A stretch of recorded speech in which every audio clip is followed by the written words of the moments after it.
What's up, gamers? Welcome back to another episode of Joushi Rambling. I'm, of course, Joushi, and as you can probably tell, this is probably a pretty long video overall. There's a lot of stuff that has happened in the past 24 hours that we get to talk about. We're going to start by talking about Commissar Yarrick, the changes that they made to him, and then I'm going to spend a little bit of time talking about the community reaction. So if you don't care about the drama, if you don't care about all of the other stuff that's going on there, go ahead and skip that part. We're going to spend a little bit of time talking about the Space Marine stuff, and then we're going to come back and talk about the faction-focused stuff at the end. So if you want to hear my thoughts about the new Bridgehead Strike and whatever the other new stuff is called, go ahead and stick around to the end. I will also say relatively early that this is going to be a bit more of a negative video, just like in general, talking about things because it is, there's a lot of stuff that happened in the past 24 hours that I think are dumb, for like lack of a better word. And we'll kind of get into that. So if you want a positive version of Joshi, this is probably not the video for you guys.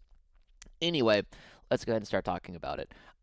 So today we got to see what happened with the full release of Commissar Yarrick, Commissar Graves, the Hippogriff, and the Canadian Recon Squad was also added to the faction pack, but it is not. I don't think it's in the MFM. Maybe that's what changed. Hold on. Uh, I was looking through it because there's like a Unitarm Field Manual changed. Recon. Oh, all right, cool. Well, it is in the MFM. Maybe that's and it's probably the Red Tower Terror. This usually has a when it's supposed to be legal or whatever. I guess it doesn't. Anyway, okay. So that's what changed. Um, let's go ahead and talk about the new stuff. So of course we got the Canadian Recon Squad yesterday. I think it was yesterday. And that that's kind of cool. However, we finally had the big app update, and it included a bunch of changes to some of the stuff that we had gotten previously. If you've watched my previous video on when Commissar Yarrick was shown off, you should know that my thoughts about Yarrick were that he was the most broken thing that the game had ever seen. At least in the 10th edition. It was like on par with like the Eldar Wraith Knights with the Death Wounds, right? With the I'm going to overwatch you from across the board and I'm going to kill you by flipping 3/6s and just doing 12 mortal wounds or however many mortal wounds and just rip through your unit, no counterplay. Like Yarrick was like on par with how stupid that was. And let's go ahead and talk about the changes that he got to his data sheet. So we're going to go down. These are all the changes, but we're going to go to his data sheet because I think it is easier to show there. There he is. Okay. So Commissar Yarrick was nuts. He was absolutely broken. Let's go ahead and take a look at what changed about him. So firstly, counter strategist. At the end of your opponent's movement phase, you can select one enemy unit that was set up or ended a move within 9 inches of this model. This used to say within 12 inches of this model's unit, or whatever. It was the unit, not just Yarrick. So the range that you could control, which was huge because you could send out different tendrils and like control that objective and control this objective at the same time, have it all within the bubble. That has been changed to within 9 of the model. So the range has significantly shrunken. Um, Off the top of my head, I think like a 12-inch circle, it's a third bigger, which means I think it's like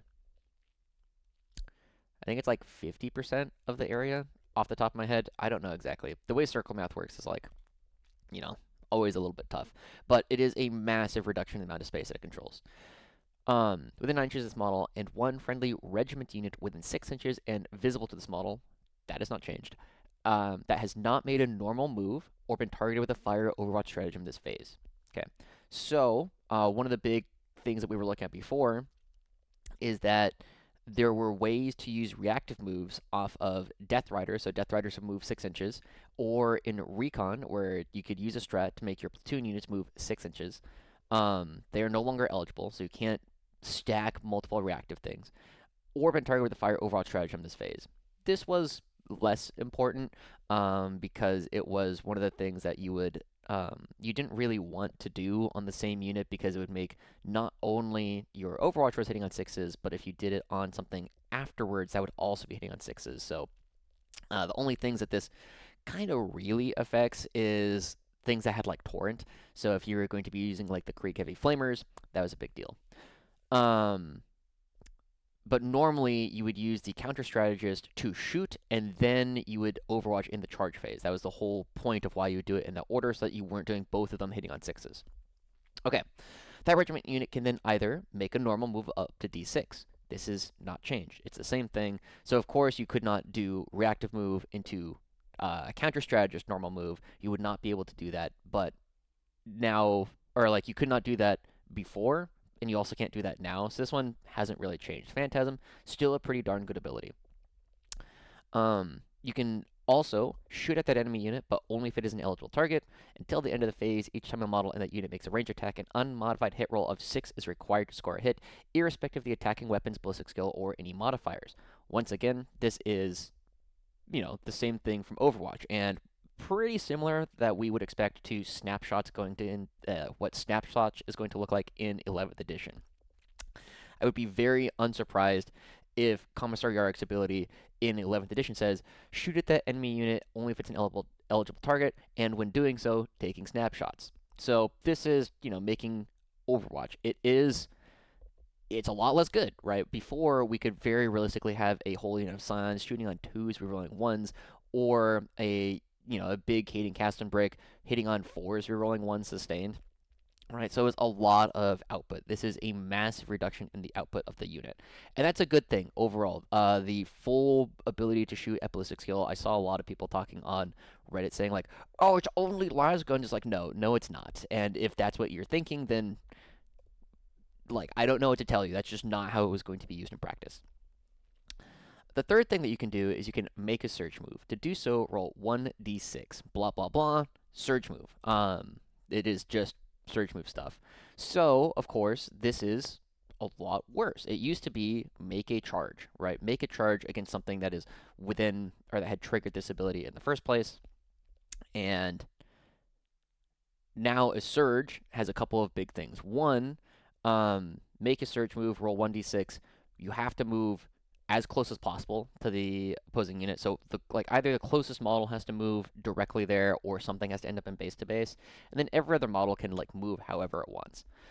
Big thing about this is mostly that it is just 1d6, right? A charge is 2d6, and then you could go touch a thing and swing out in fun ways. You can still do the swing out in fun ways with the search move, but it is 1d6, and so your average is going to be about 3, maybe 4 inches plus engagement range, whereas a charge could be up to 2d6, and it was an average of 7 inches. So it's a very, very, the math changes a lot as to how far you can actually get towards things. So overall, this is significantly weaker. We'll talk about the decisive command, and we'll talk a little bit more about what strategy currently looks like with Yarrick. Decisive command. The next order issued by this model can be issued to one eligible friendly unit within 12 inches of this model. If this is the first order issued by a unit from your army this command phase, that order, blah, blah, blah, splashing orders. So one of the big things that this does affect, of course, is you can no longer use this to snap to it. You can no longer use this to have Yarrick in reserves come in off the side of the board and then splash, take cover across your entire army. You also can't do it in normal reserves in order to just come in and splash an order. You move all of your stuff during your movement phase. Yarrick comes on, splash an order. Everything now has take aim, right? You can't do these things anymore. This was it was a decent way. It was an okay way to play Yarrick, but it wasn't really the core thing. The big thing about Yarrick now is that the massive aura of control over the board that he used to have is significantly reduced in a way that is much healthier for the game overall. The big thing about the strategy regarding Yarrick is he would oftentimes create 100% deterministic, to borrow some wording from Nemo, 100% deterministic board states. So one of the things that you could look to do before you can no longer really look to do this is, say you're playing Recon, okay? And you have a unit that is Commissar Yarrick and whatever. And Commissar Yarrick, with whatever battle line, goes and charges a unit of Pathfinders. That unit of Pathfinders, or you manufacture the charge such that you're not actually killing the whole unit of Pathfinders, which is not that hard to do. The unit of Pathfinders then falls back 7 inches. In Recon, you would follow them 6 inches, so they would now be 1 inch away. And then you would use Counter Strategist to charge that unit. That can't happen anymore. But that was the kind of thing where, this unit of battle line then makes contact with the Pathfinders, and the rest of the Tau army can't shoot it anymore. Right, like the game was just over. Like you could not do anything about Commissar Yarrick and the unit that he was charging with. It was just absolutely ridiculous. And that was like one of the things that you could just do to people. And you could do that against like you could do it against other guard players, right? And then the guard players would be like, oh no, I'm going to charge Gadians into it. I'm going to charge like a Chimera into it. Whatever. None of that really mattered. But it was absolutely ridiculous to play these games where the game would just end like on the spot. Um, you can't do that. So what does he do now? He is still costing 150 points, and there's a lot of people talking about him as though he is completely dead, completely useless. And that's also just like not true. Like, is he as good as he used to be? Definitely not. But he was probably something that you could cost at like 300 points, and he would still be seeing play, especially in like recon. Um, Now people are still looking at him in different ways. So one of the things I've already heard some top players talking about, in particular John Winter Russell and Gustavo de Sousa, um, if you take Commissar Yarrick and put him with like a Scion command squad and 10 Scion or 5 Scions, and you put that and you start that off the board like next to a Chimera. So what you can do is you can take that unit. It starts off outside of the Chimera. It just selects the counter strategist in the command phase. Then it will hop inside the Chimera and it will go somewhere. Okay. Due to the way that persisting effects is rolled, particularly at WTC, and double check with everyone else in your local scene on how they're going to be ruling persisting effects, because there's one interaction they have with persisting effects where if you hop into a transport and you're battle shocked, you therefore are in the black hole of the transport and you miss the window where you become unbattle shocked. That is like I've heard different rulings on that. I think both of them are reasonable. It is what it is. Either way, if that is how your local community plays, then the Commissar Yarrick counter strategist, same thing. It misses the window where it stops affecting, and then when you get out of the transport on your next turn, counter strategist is still up.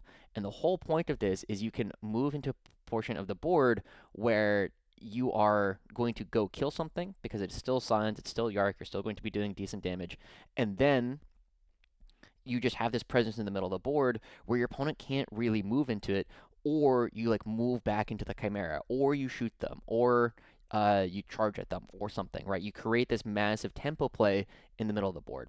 Now, is this as powerful as Yarrick used to be? No, it's not, but it is still something that you can do. It is still something that multiple top players are looking and saying, this still has a lot more play than I was initially expecting. It is expensive.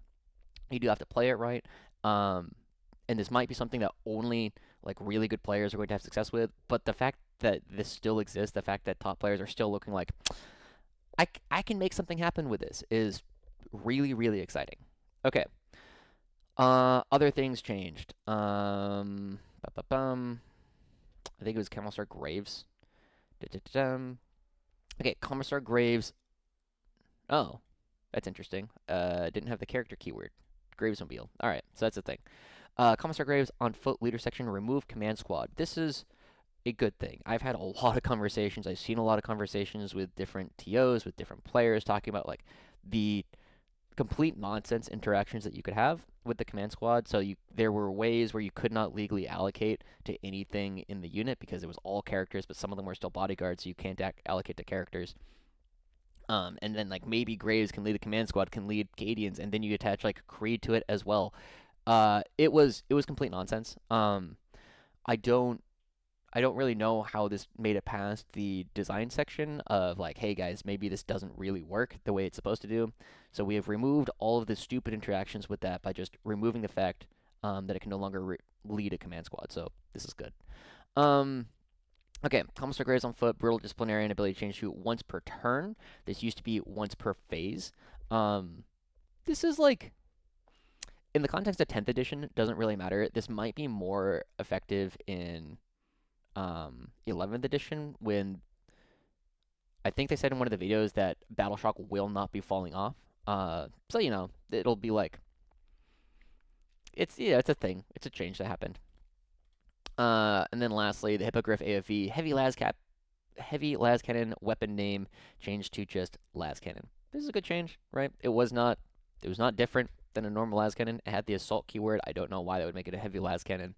So, good stuff. Okay, so let's go ahead and talk about a little bit of the negative portion of this. We're already 15 minutes into this video. Um, where do I want to start with this?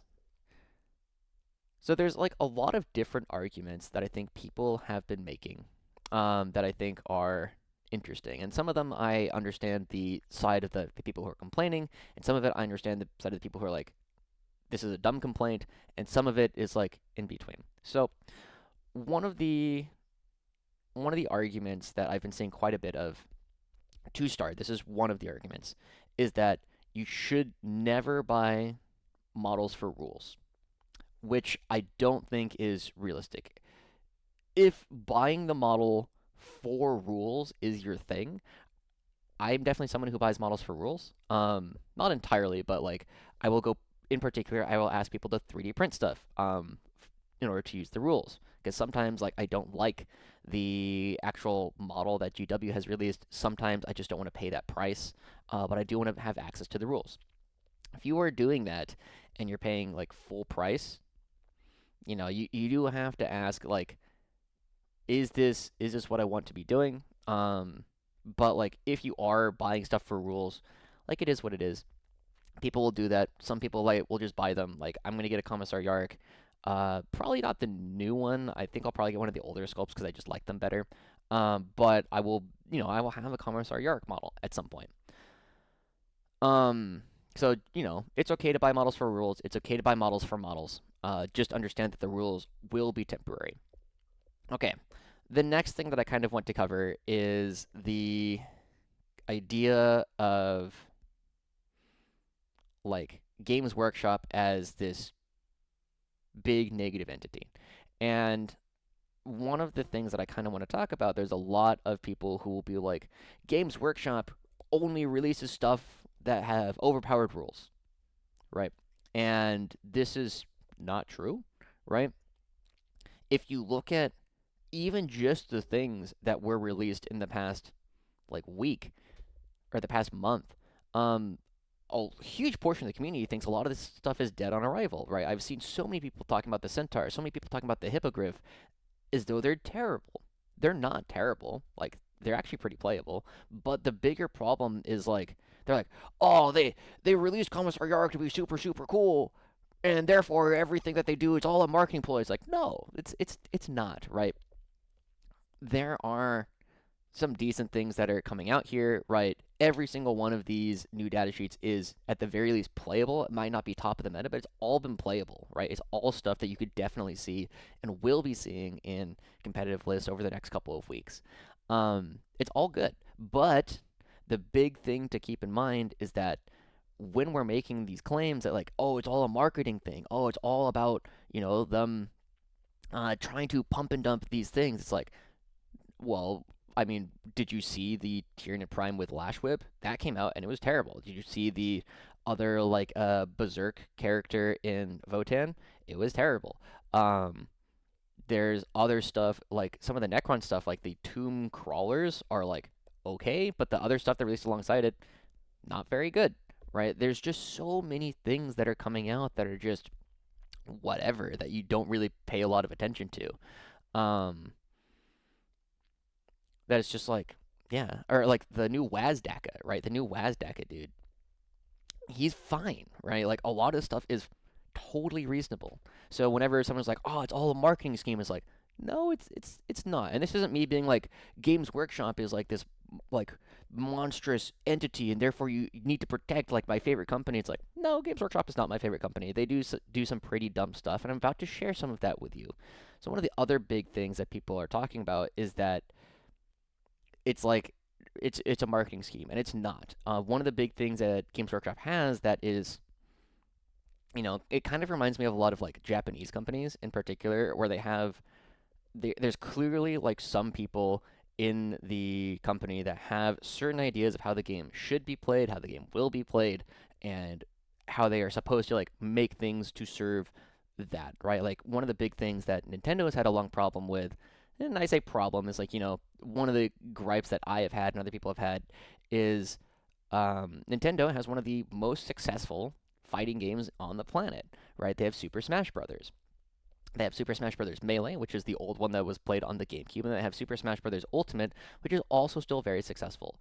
And they are convinced that the game should only be played as a party game, right? It is a way to hang out with your friends. It is a casual game. There is no competitive scene to it at all.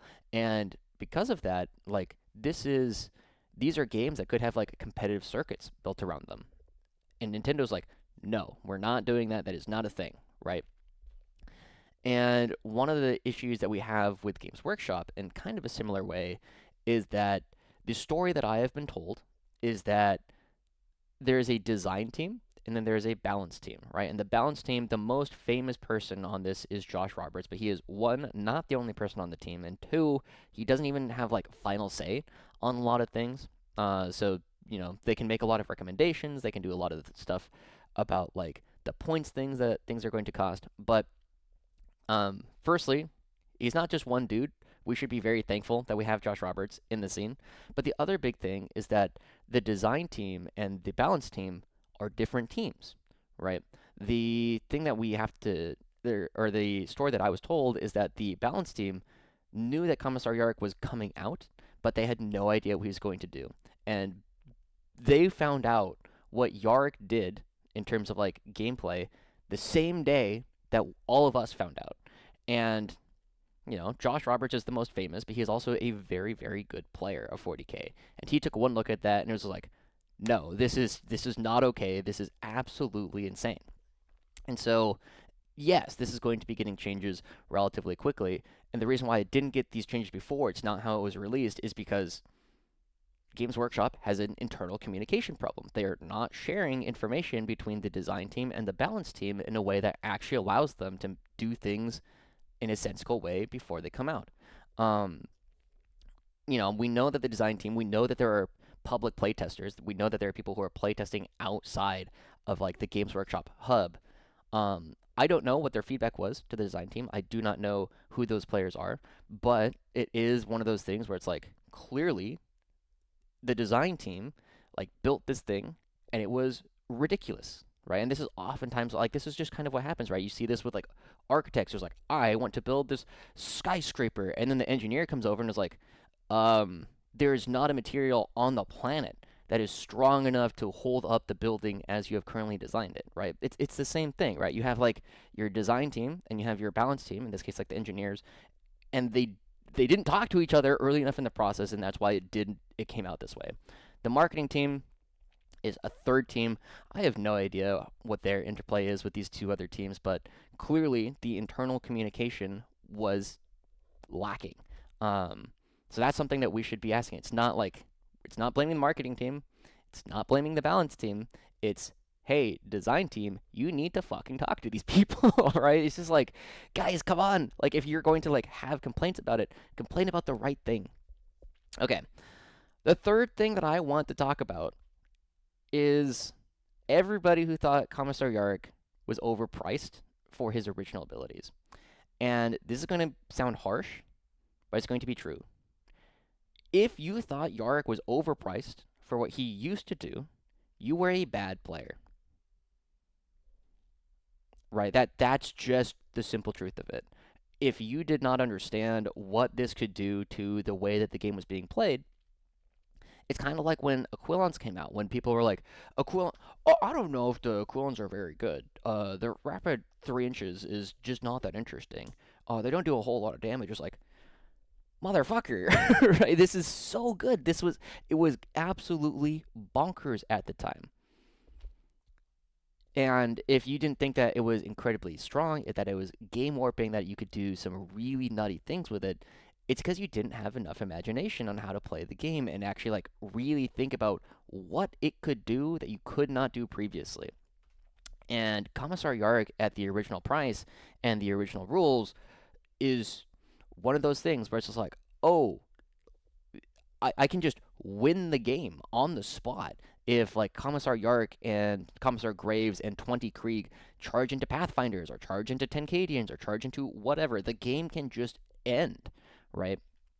Or also you could be like, oh, I have this unit of signs that are in the middle in order to shoot them, I've like maneuvered them in such a way that you can only like shoot at them if you are within 12 inches, like on this very narrow line. And if you come over that wall, I'm going to kill you, right? Like it is absolutely insane the things that you could do with this unit before. Um, and it was something that maybe only good players could have unlocked.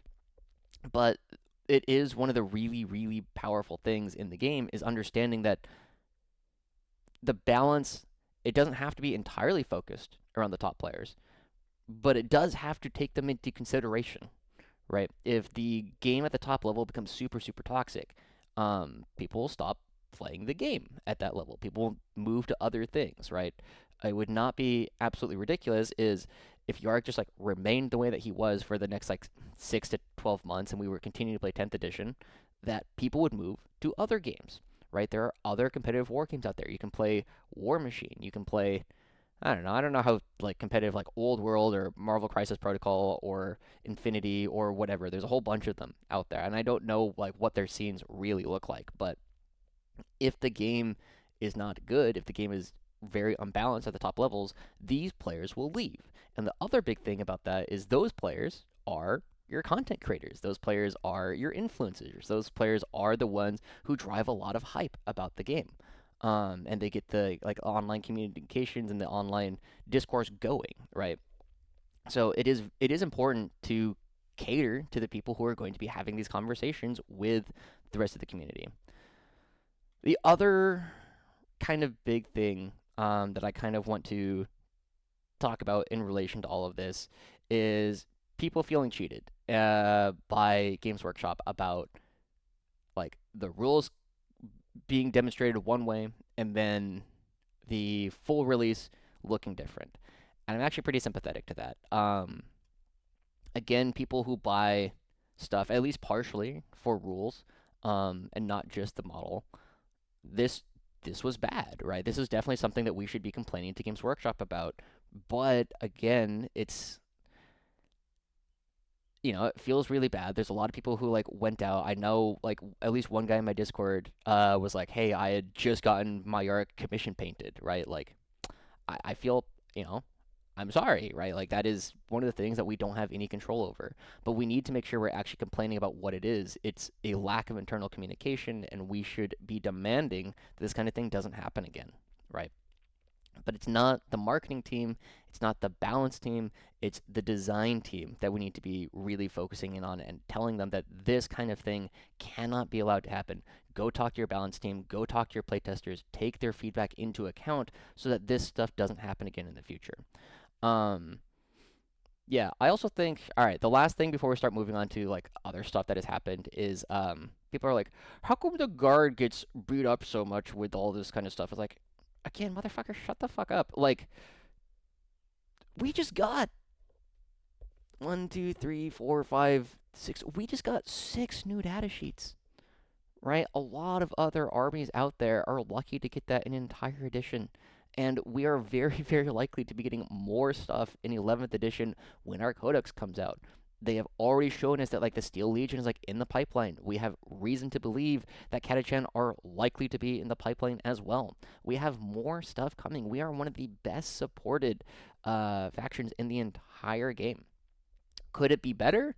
Absolutely. But it's like we're getting so much. They're giving us so much new stuff. We get more detachments than most other armies. We get more models than most other armies. We get more data sheets than most other armies. We have a more powerful rule than most other armies.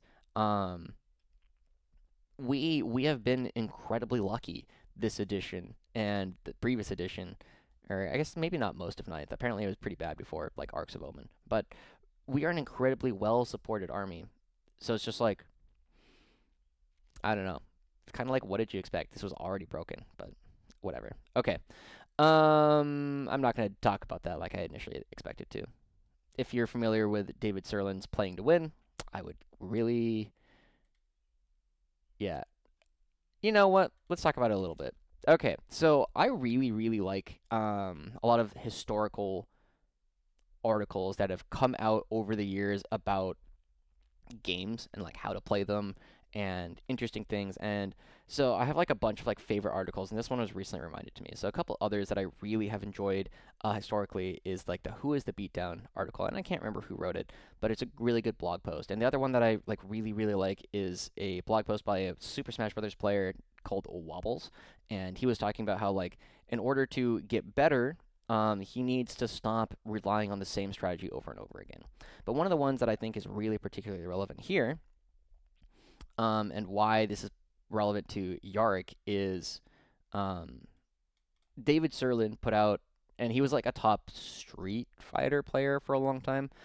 He was talking about different parts of like how to get better at games, and I think in general, if you are interested in this, if you go to serlin.net and you just like look up the playing to win, really good articles. It'll help you think about a lot of stuff. But one of the big things here is he's talking about the scrub. And we are all scrubs to some degree, right? A scrub is a player who is handicapped by self imposed rules that the game knows nothing about. A scrub does not play to win. Okay. This is one of the really big things. So, this is not you are a bad player, but the scrub mentality is not wanting to do things because they aren't fun or they feel cheap or that's not how they like to win, right? And so, something that comes up with this is like for a long time, I was a scrub because I did not want to play recon element. Um, I didn't find it fun. I still don't really find it fun. I do find the winning fun, but like the part of it is the scrub chooses to do it because it's not fun, right? Or they think it's cheap. Um, it is an unfair way to play, so they don't want to do that. And there's a lot of people, I think, in particular in the guard community, who are like, by this definition of what a scrub is, are super scrubs, right? I want to play only Deathcore of Krieg. I want to use artillery. I want to use only Cadians, right? These are things where if you're trying to come at it from a competitive standpoint, don't like if you're really trying to win, you would not have that. You would not care about that. You can try to win within certain parameters, but as soon as you set up those parameters that are not just, I'm going to take the strongest thing, you are entering the scrub mentality. And I think this is particularly relevant for a lot of guard players. Maybe I'll do like a longer rambling video about this in the context of like 40K, and we can go through the article at some point. If that's something you are interested in, let me know down in the comments. Cool. Anyway, okay, some small other things. So this did happen to Space Marines Armored Spear Tip. This is the new like Land Raider detachment that they put out.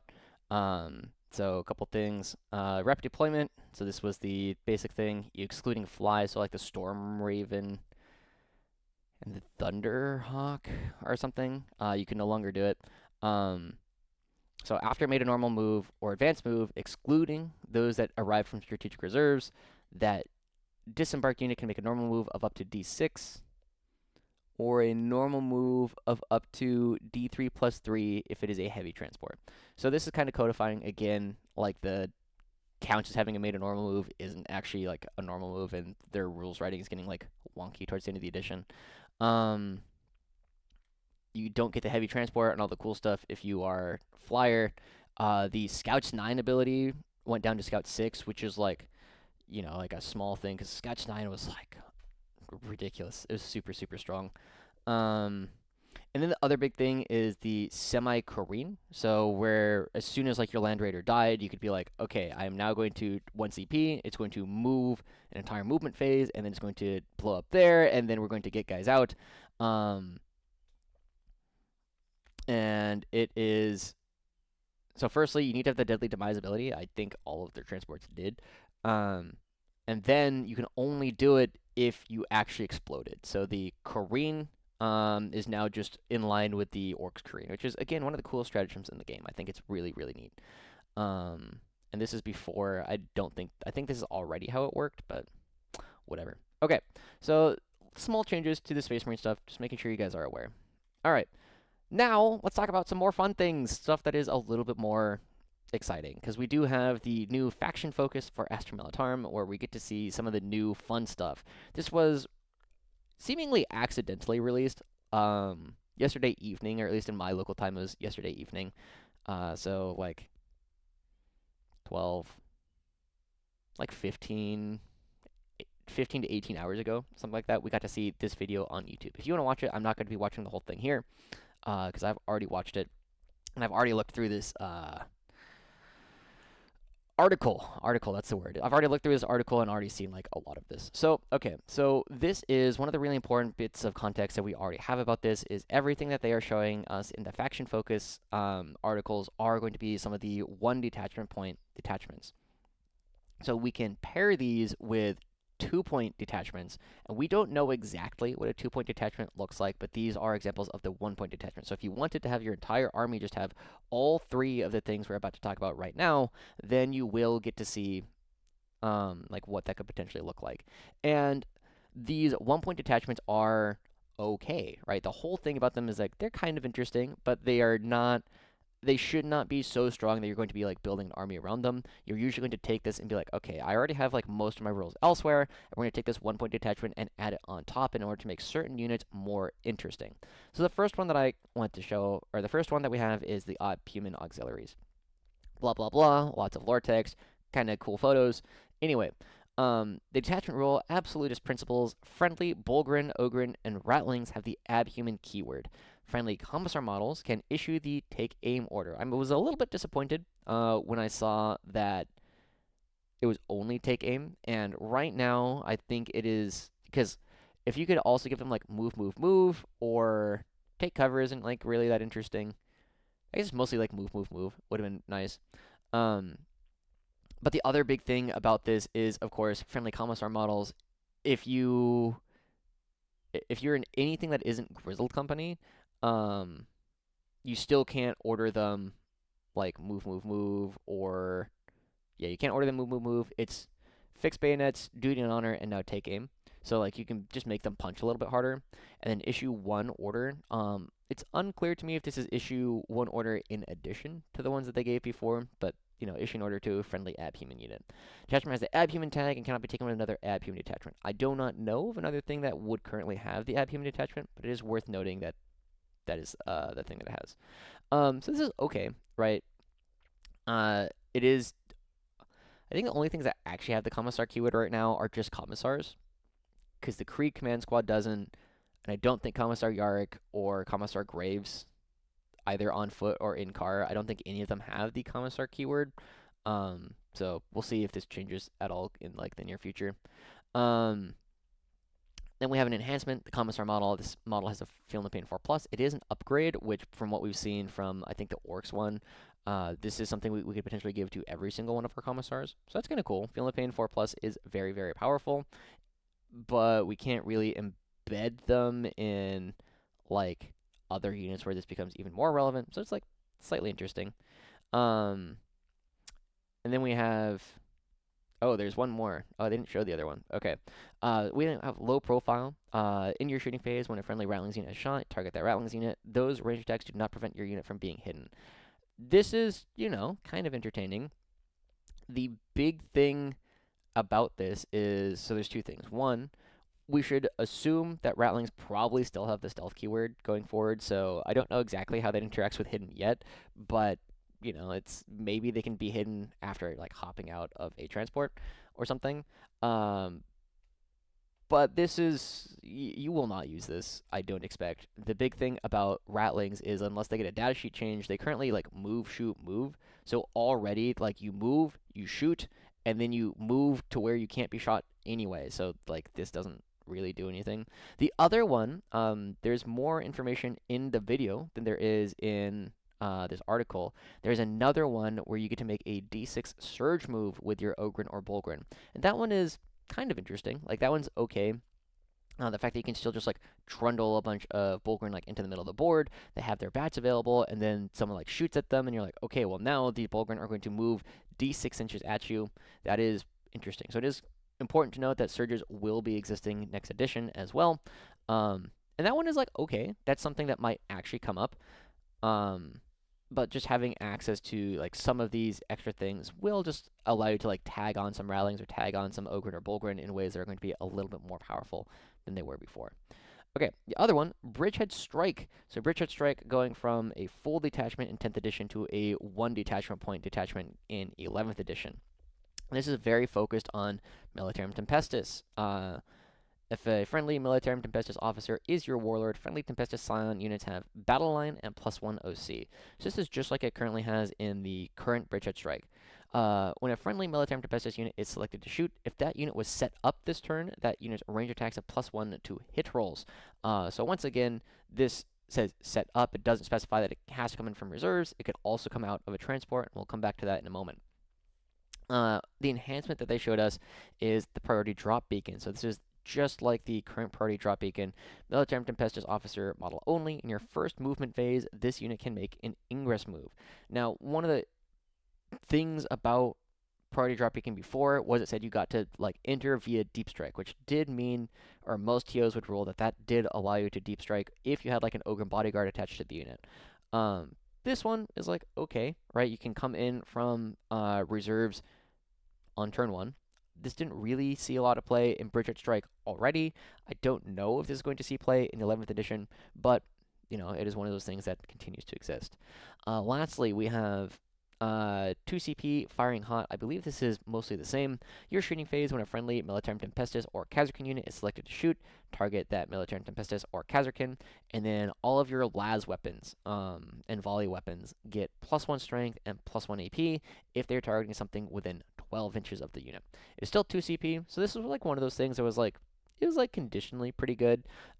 It is kind of important to note that from what we currently understand about cover, +1 to hit is kind of like your ignores cover, and so this will make all of your hotshot weapons +2 AP effectively, right? Because they're not getting the +1 save from the cover before, and now you're gonna have a lot of volume of AP2 las weapons, which is not bad. It's kind of a lot. Being 2 CP kind of goes like, it's a lot, but it is something to kind of think about. I don't believe they showed us any more from this. The last one, the Designation Force, and they said that this was a focus on Scout Sentinels and Militarum Infantry units with smoke, and we can see that friendly Scout Sentinels and Astro Militarum Infantry smoke units have the following ability. Signal Flares. In your shooting phase, this unit can select one visible enemy unit within 12, and that enemy unit is designated. While a unit is designated, that unit has +3 inches detection range. So that means that you can shoot at them from 3 inches farther away if they were hidden. I believe hidden was 15 inches. I'm not going to double check that. I think it was 15 inches. So now you could shoot at them with everything else from 18 inches away, which might be important. We still need to see a lot more about the terrain stuff, but this is like one of those like small, like, maybe it matters. We simply don't know yet. This detachment has the recon tag and cannot be taken with another recon detachment. I'm assuming that means like recon element will also have the recon tag, but we'll see exactly what else that changes. The enhancement that they showed us for this one is a long-range scout for scout sentinel units only. This unit has infiltrators. So of course we still don't know exactly how infiltrate keyword works next edition, but the scout sentinel this time having infiltrators is pretty cool. Infiltrate plus scout does mean that you can, you can take up those spots that your opposing infiltrators were trying to block out from you before. It is a little bit of a risk, of course, because when you infiltrate, like sometimes you'll come get attacked, but it does allow like your scout sentinels to potentially go create a jail at the very beginning of the game. So this is something that might have a lot more play, in particular with the armored infantry, unless armored infantry also has the recon detachment, simply because they get benefits of both detachments. Did they show us another? Let me see. I swear they had another one. Also, if you've seen a bunch of things out there talking more about, or like having the brief overview of this, that was me. So you're welcome. Sump Smog Screen. Okay, this was the only stratagem they showed us. Start of your shooting phase, one friendly Astro Militarum infantry unit when... Oh, interesting. It doesn't say that it has to have smoke. When an attack targets either your unit or unit that is not fully visible to the attacking model because of one or more models in your unit, the target has the benefit of cover against that attack. I'm gonna be honest, I don't know what the real use case of this is, because like it's kind of like go to ground on your own unit where you can get cover proactively and you can give cover to things behind it. So like if you were allowed to do this in conjunction with like the courageous diversion and the recon element, like maybe that's interesting. But we already know that you can only target something with like one stratagem. I don't remember if it's per phase or per turn. I think it was per turn, so you can't even like double up on the same unit. Um, but maybe this is interesting. I don't really know. This does not sound very powerful to me. I did find it really funny listening to Adam Camilleri talk about all these things as though they were super powerful, and surely he knows more about 11th edition than I do. But like, this is a pretty cool enhancement. This is useless. This unless rattlings are getting a different rule, this does nothing. Um, this is good. This is a good thing to have your scions as just like an extra thing. This one is like okay, like you might see this every now and then. This one is like again okay. It's just 2 CP, which is expensive. I have no idea how useful this one is, just because we don't really know. We just don't know enough about detection range and how that works in order to really have strong opinions on it. This one is pretty good. This is a nice thing to have. This one I think is useless. As far as I can tell, unless something changes about this, I do not think this will come up basically at all. Okay, so let's go ahead and talk a little bit about what this might mean. This is again all speculation on this channel. Um, One of the big things that I think is the most interesting is the fact that they have said that there are some things in a bunch of codex detachments are going to be only 2 detachment points, right? It should be expected that something like Combined Arms or Grizzle Company, if that one sticks around, are probably going to be 3 detachment points. But something like Mechanized Assault or maybe Armored Infantry are only going to be 2 detachment points. And this is where it actually gets kind of interesting. So the one that immediately comes to mind is um, Bridgehead Strike in combination with Mechanized Assault, because we know that Mechanized Assault, as it currently stands, gives you +1 to wound when you get out of a transport, and then this can give our Scions who are in a Tempestus or Torox Prime or just a normal Torox +1 to hit when they hop out. Um, so this is a way for them to hop out, be +1 to hit, +1 to wound, and then have all the other benefits of the mechanized assault potentially coming through. So combining those two is something that immediately comes to mind as like, oh, that's interesting. That's a way to potentially play Sans in mechanized assault that is pretty cool. Um, and then this becomes potentially a way to be an additional +1 to wound, so it's not ridiculous to have your Bridgehead Mech Assault Sans be +2 to wound. So like if you're Strength 3 going to Strength 4, so you're shooting against like Custodes or something, right? Where your Strength 3 going to Strength 4 means you're winning on 5s instead of 6s, and also you have the +1 to wound on top of that, means that you go from winning on 6s to winning on 4s with all of your like las guns. That's actually kind of interesting. That's actually not a bad way to spend CP. Um, that's probably the most interesting thing. I know David Purcell has been talking a little bit about how he wants to play Rat Mech, um, where I guess you just have like commissars with 4 Philippines, and they can potentially order if you do it with like Ratlings. Then you can get the Ratlings to hop out of a transport and be +1 to wound, hitting on 2s. It's not that many attacks. And there's only like strength. I think they're strength 4. So it's like not the most interesting thing in the world. And then there's like maybe also a way to do like Abhuman auxiliaries with the new Steel Hammer, where you like load up a Baneblade transport, like the Doomhammer or the Stormlord, probably the Doomhammer, with a bunch of Bulgrin, and you send that directly at your opponents, and you put a bunch of Bulgrin in front of them, because like you assault run the Doomhammer, you charge the Bulgrin to things, and then you go, and now I'm threatening to D6 surge you, so you have to like give the Bulgrin a bunch of space. So that's kind of interesting as well, potential combo that might exist. Um, Designation Force is like just impossible to really determine like how useful this will really be. But Designation Force plus Armored Infantry could be pretty interesting, because again, if Armored Infantry suddenly has scouting or infiltrating scout sentinels, that could be pretty powerful. That is something where you just suddenly have a little bit more board control right off the get-go for an army that is already mostly about board control. So just something to think about. Again, this is all speculation. These are all things that immediately came to my mind as to what it was that might be pretty good. But we should not be surprised at any of the detachments that they've shown us so far. None of them sound amazing, because the whole thing is that you will tack this on to another detachment you're already playing. So Bridgehead Strike plus Mech Assault, or like Bridgehead Strike plus, I don't know, would you ever do it in Siege Regiment? Maybe. Um, oh, it could be pretty interesting, like Hammer of the Emperor potentially, where you just like tax some Scions, you put them in the Toraxes, they hop out with +1 to hit, and then a bunch of extra shots as well. So they might be an alternative to like Kazurkin in Toraxes and Hammer of the Emperor, something that could be interesting. Um, but yeah, just a lot of small changes coming around throughout the course of the faction focus that they showed us. Anyway, I think that is all to really talk about today. Again, if you want more information on Yarrick, and instead of like doom posting about how upset we are about it, and instead you want to see like what can we potentially do with this, I'd recommend coming to the Discord. We got good people talking about what you can potentially do with Yarrick anyway, even after the nerf. So let me know if that's something you're interested in. If you're interested in coaching, let me know. I will have more stuff. The other big thing that I will be saying is I will probably not be doing any officer training schools about any of the stuff that we are getting towards the end of this edition, simply because I'm waiting for next edition, right? I don't really want to make a guide for you guys that I think is only going to be good for like a month, right? I want to make sure that any guides that I put up on the channel are going to be good for at least, I have reason to think they're going to be relevant for at least a year. So just something to think about. I will not be doing a whole lot of that in the upcoming future. Instead, we're going to be talking a bunch about 11th edition coming up in the next couple of weeks. I'll be talking more about my events that I'm going to, and maybe some cool combos. I'm still waiting for Gustavo to send me that thing about his Scions on foot with Yarrick and Nork and all that cool stuff. For now, though, thank you guys so much for tuning in.